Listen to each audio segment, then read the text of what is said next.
Suecia tiene uno de los mejores ataques del fútbol mundial, y aún así, su historia reciente es tan incierta que resulta imposible saber qué es capaz de conseguir en este mundial. Tan solo imagínate tener enfrente a jugadores como Alexander Isak y Viktor Gyökeres. Si están en tu equipo, es una alegría. Si son rivales, se convierten en una agonía. Porque uno de ellos vuela, el otro caza. Uno costó más de lo que se haya pagado por cualquier futbolista en la Premier League, el otro acaba de ganar ese mismo torneo en su primera temporada en Inglaterra. Entre los dos suman 188 millones de libras en embates constantes y definición. Esas son las figuras de la selección de Suecia a la que te han dicho que debes temer. Pero también la misma Suecia que terminó en el último lugar en un grupo de clasificación que incluía Kosovo y Eslovenia. No segunda, no tercera, última. No ganaron ni un solo partido. Despidieron a su entrenador a mitad de camino. Llegaron a esta Copa del Mundo por la puerta trasera, aquella que ha roto los sueños de grandes selecciones y que la mayoría quiere evitar en la clasificación. Entonces, ¿cuál es la verdadera Suecia? ¿La que aterroriza a los defensas o la que no pudo ganar la Kosovo? La respuesta no es blanco y negro, son ambas. Y un equipo que de alguna manera es ambas cosas a la vez es el tipo de rival más peligroso que te puede tocar en un mundial, porque no puedes prepararte para un equipo que no sabe qué versión de sí mismo se presentará en la cancha. La mayoría de los equipos son un número fijo, Suecia es un rango, y los rangos son los que le quitan el sueño a los favoritos. Empecemos por la parte que se gana el título, porque el talento ofensivo aquí no es ninguna broma. Alexander Isak es el delantero por el que Liverpool pagó un récord histórico de 125 millones de libras, el jugador que estaban convencidos que convertiría un equipo campeón en una dinastía. En el Newcastle fue uno de los atacantes más temidos de Europa, un 9 de aceleración con una definición que nunca parece apresurarse. Cuando Isak está conectado, a los defensas casi nunca lo supera por fuerza, lo supera por ingenio. Se toma medio segundo más de lo que un defensa espera, y para cuando se ha ajustado, el balón ya ha superado al portero. Luego está Gyökeres, que es un animal completamente opuesto. Donde Isak persuade, Gyökeres intimida. Llegó al Arsenal procedente del Sporting con reputación de máquina goleadora y una celebración en la que se cubre la cara con las manos como un hombre que se pone una máscara. En su temporada de debut en Inglaterra marcó 21 goles en todas las competiciones y ganó el título de liga, un rendimiento que solo 3 delanteros en la historia moderna del Arsenal han superado en su primer año: Thierry Henry,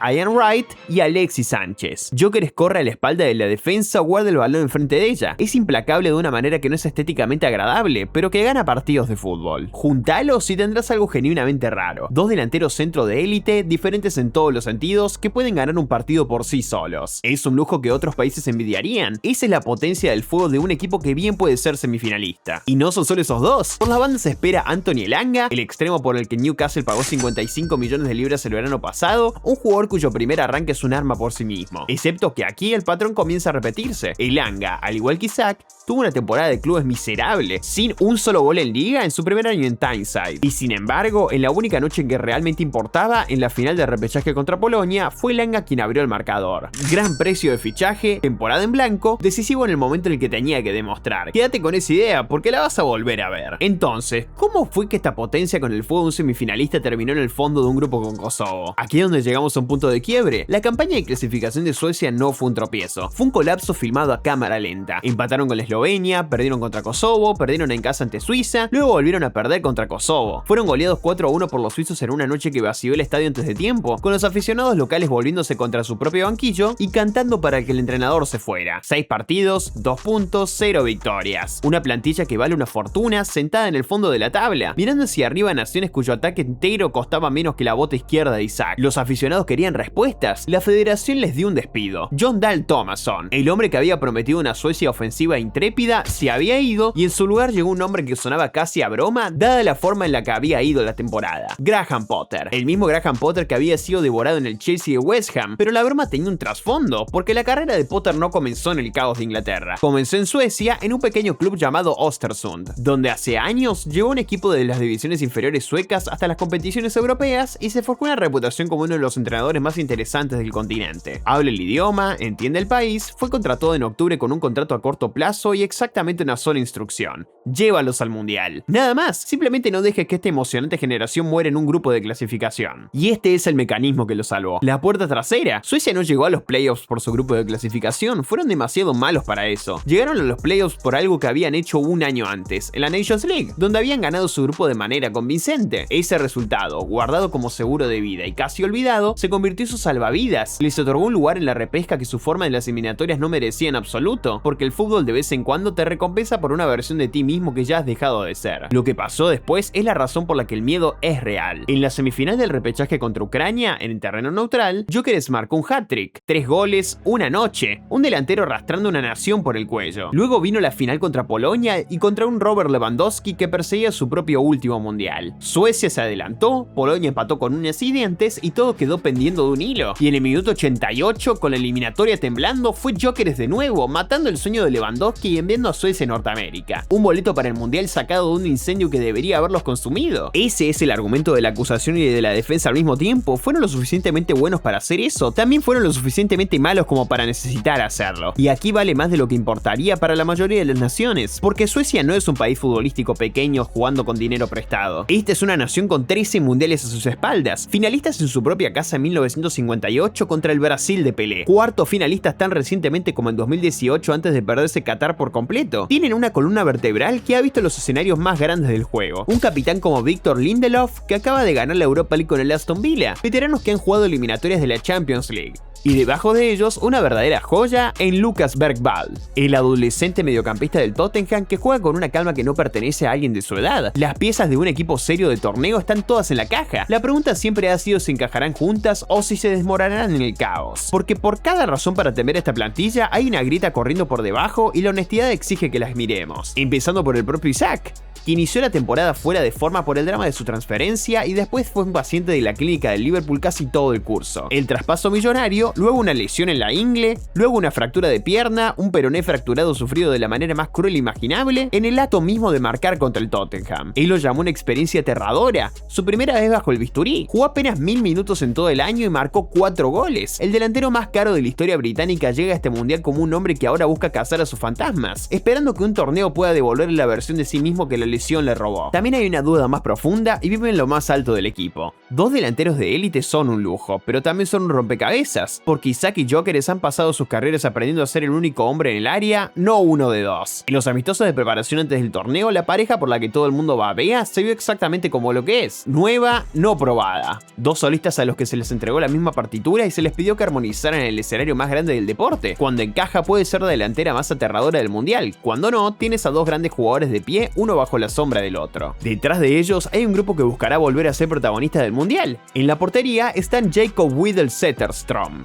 Viktor Johansson y Christopher Nordfeldt. En defensa tienen un grupo nutrido para sostener la retaguardia, compuesto por Gustav Lagerbielke, Victor Lindelof, Isak Hien, Gabriel Gudmundsson, Herman Johansson, Daniel Svensson, Hjalmar Ekdal, Carl Starfelt, Erik Smith, Alexander Berghansson y Elias Struth. En el mediocampo, Lucas Bergvall, Benjamin Nygren, Ken Sema, Jesper Karlström, Yasin Ayari, Matías Svanberg y Vesfor Seneli. Y finalmente, la línea más potente, la delantera, donde destacan Alexander Isak, Anthony Elanga, Viktor Gyökeres, Gustav Nilsson y Taha Ali. Pero ese no es todo el Arsenal sueco, porque hay jugadores que no lograron llegar al mundial. Dejan Kulusevski, el creativo que debería estar filtrando los pases entre estos dos delanteros, está ausente por una grave lesión de rodilla que lo ha mantenido fuera durante más de un año. Ronny Bargacci, el atacante joven más emocionante que el país ha producido en una década, quedó fuera de la convocatoria por completo, una decisión que encendió de furia las redes sociales suecas. La línea de suministro hacia esos dos gloriosos delanteros es más delgada de lo que debería ser. Y luego está la defensa. Potter, el pragmático, miró sus riquezas ofensivas e hizo algo revelador. Llenó su plantilla con 11 defensas y apenas 5 mediocampistas reconocidos. Un entrenador no se cubre las espaldas de esa manera a menos que esté preocupado, y tiene todas las razones para estarlo. Esta es una defensa que según algunos cálculos no ha mantenido su portería a cero en aproximadamente un año. La portería es inestable, los guantes ahora se los pasan entre un veterano y un portero del Championship. Su mejor central, Isak Hien,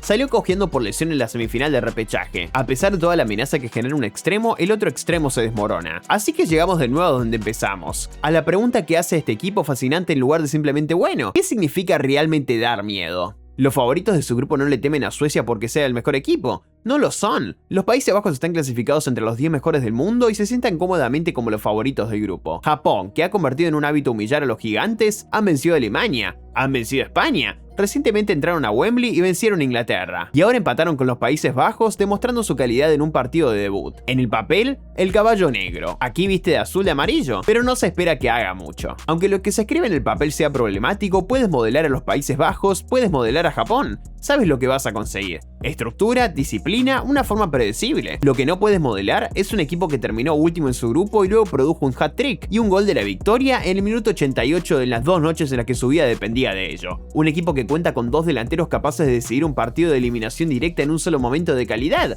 independientemente de lo que hayan ido los 89 minutos alrededor de ese momento. El peligro de Suecia no es su techo y no es su suelo, es la distancia entre ellos. Tienen el rasgo más amplio de todo el torneo. Eso es lo que realmente es un caballo negro, no el segundo mejor equipo que espera pasar discretamente. El indescifrable es el equipo que evitarías felizmente no porque fueras a perder, sino porque genuinamente no sabes qué te vas a encontrar. El fútbol de torneo se decide en los márgenes, en secuencias únicas, en un balón que cae a un delantero que no falla. Suecia tiene 2 de esos delanteros. O bien, podrían irse a casa después de 3 partidos donde se exhibió todo ese rango. Suecia está en el grupo F, emparejada con Países Bajos, Japón y Túnez. Desde ahí, buscarán sorprender ganando el primer lugar, evitando conformarse con el segundo puesto o meterse en las eliminatorias como tercero. Después de la contundente victoria por 5-1 ante Túnez, se ubicaron en primer lugar y sus opciones de clasificar son amplias. Así que cuando alguien diga que Suecia da miedo, tiene razón. Pero no por la razón más habitual. No da miedo porque sean geniales. Da miedo porque son una moneda que está cargada por ambos lados y en algún lugar de México y Texas este verano, alguien va a tener que lanzarla al aire. Ahora, la única duda que prevalece es qué cara de la moneda será la que caiga.